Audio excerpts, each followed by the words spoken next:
IGL 1937లో స్థాపించబడింది. తర్వాత Herald పత్రిక అనేది 1938లో నెహ్రూ గారి ఆధ్వర్యంలో కాంగ్రెస్ పార్టీ ఏర్పాటు చేయడం జరిగింది. ఆ తర్వాత 1942లో బ్రిటిష్ వాళ్ళు ఆ పత్రికని బ్యాన్ చేయడం జరిగింది. ఆ తర్వాత 1947 స్వాతంత్రం వచ్చిన తర్వాత మళ్ళా పత్రికని కార్యరూపంలో తీసుకొచ్చి అంతకుముందు జరిగినటువంటి స్వాతంత్ర సంగ్రామంలో జరిగినటువంటి వార్తలు ఏవైతే ఉన్నాయో బ్రిటిష్ వాళ్ళు భారత పౌరుల మీద చేస్తున్న అరాచకాలు అవన్నీ దేశ ప్రజలకు తెలియజేయాలని చెప్పేసి నేషనల్ హెరాల్డ్ పత్రికని స్థాపించడం జరిగింది. ఆ పత్రికను 3 భాషల్లో ఇంగ్లీష్, హిందీ, ఉర్దూ భాషల్లో ప్రచురించడం జరిగింది.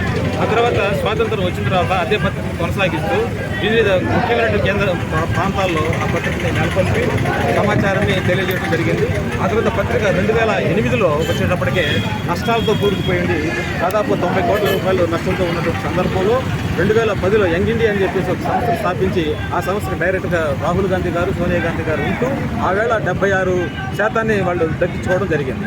ఇది నేషనల్ హెరాల్డ్ నష్టం 90 కోట్లతో నష్టం జరుగుతున్న సందర్భంలో వాళ్ళు కాంగ్రెస్ పార్టీ నుంచి 90 కోట్ల రూపాయలు తీసుకొని వాళ్ళు రుణమాఫీ తీసుకున్న సందర్భంలో అలానే యంగ్ ఇండియా స్థాపించినటువంటి సోనియా గాంధీ, రాహుల్ గాంధీ గారు 50 లక్షల రూపాయలు కట్టేసేసి అందులో ఉన్నటువంటి మొత్తం షేర్లను ఏదైతే ఉన్నాయో దాదాపు 99% షేర్లు కూడా వీళ్ళు తీసుకొని అప్పటి వరకు దాదాపుగా 1067 మంది సభ్యులైతే ఎవరైతే ఉన్నారో వాళ్ళందరికీ కూడా శాతాన్ని పరిమితం చేసి ఈ రకంగా ఇవాళ ఆ ఆస్తులన్నీ కూడా దాదాపుగా 5 కోట్ల రూపాయల దాకా ఉన్నటువంటి ఆస్తిని అక్రమంగా వీళ్ళు స్వాధీనం చేసుకోవాలని దురుద్దేశంతో వీళ్ళు చేస్తూ ఉన్నారు.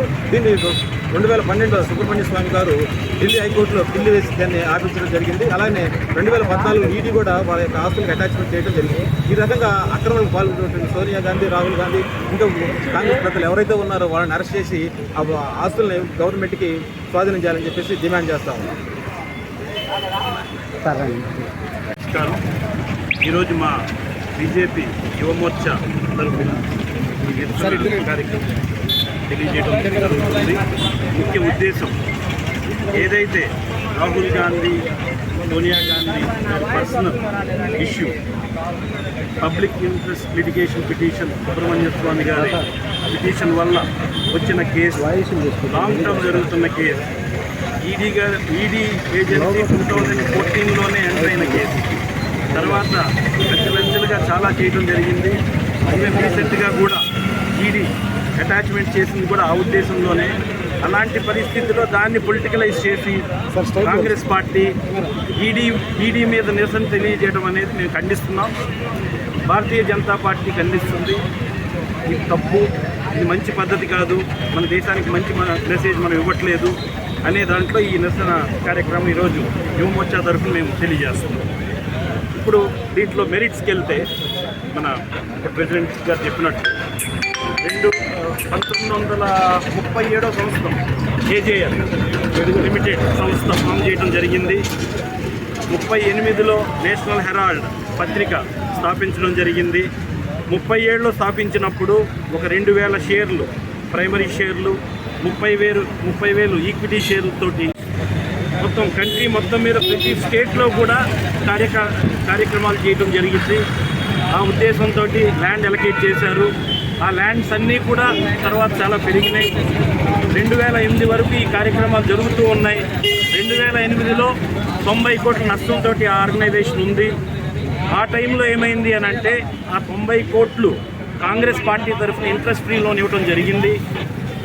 తర్వాత 2010లో ఈ యంగ్ ఇండియా అనే కంపెనీని స్థాపించి దాంట్లో రాహుల్ గాంధీ, సోనియా గాంధీ గారు డైరెక్టర్గా ఉండటం జరిగింది. ఆ పరిస్థితిలో ఆ 50 లక్షలు ఏదైతే ఉందో ఈ 90 కోట్లని మాఫీ చేసుకోవడానికి 50 లక్షలకి సెటిల్మెంట్ చేయడం జరిగింది యంగ్ ఇండియా కంపెనీలో. ఆ సెటిల్మెంట్ ద్వారా వీళ్ళు మొత్తం ఈ షేర్లు ఎక్వైర్ చేయడం జరిగింది. ఇదంతా ఎవిడెన్షియల్ ప్రూఫ్స్ ఉన్నాయి కాబట్టి 2012లో సుబ్రహ్మణ్య స్వామి గారు అన్ని కేసులకి ఆయనే నాంది. ఆయన ఆ టైంలో పబ్లిక్ ఇంట్రెస్ట్ లిటిగేషన్ పిటిషన్ వేయడం జరిగింది. ఆ పిటిషన్ చేసిన తర్వాత 2014లో ఈడీ ఎంటర్ అవటం కోర్టు డైరెక్షన్ తోటి. అలాగే విచలంచెలుగా నెక్స్ట్ ఫ్యూ ఇయర్స్లో కూడా ఈడీ ఇచ్చిన డైరెక్టివ్ ప్రకారం ఈడీ పనిచేసుకుంటూ వెళ్తుంది, చట్టాలు పనిచేసుకుంటూ వెళ్తున్నాయి. ఆ క్రమంలో రీసెంట్గా కాంగ్రెస్ పార్టీ దీన్ని పొలిటికలైజ్ చేసి ఇదేదో నేషనల్ ఇష్యూ బీజేపీ చేస్తుంది అన్నట్టుగా చేసింది. అది చాలా తప్పు. తప్పుదోవ పట్టించడం మేము చెప్తున్నాం. అది మంచి పద్ధతి కాదు. ఏదైనా మెరిట్స్ ఉంటే కోర్టులో ఫైట్ చేసి గెలవాలే కానీ ఇది మంచి పద్ధతి కాదు. ఈడీని తప్పుపట్టడం చాలా తప్పు. దీన్ని ఖండిస్తున్నాం. ఫర్దర్గా కూడా ఇది మేము ఒప్పుకోం.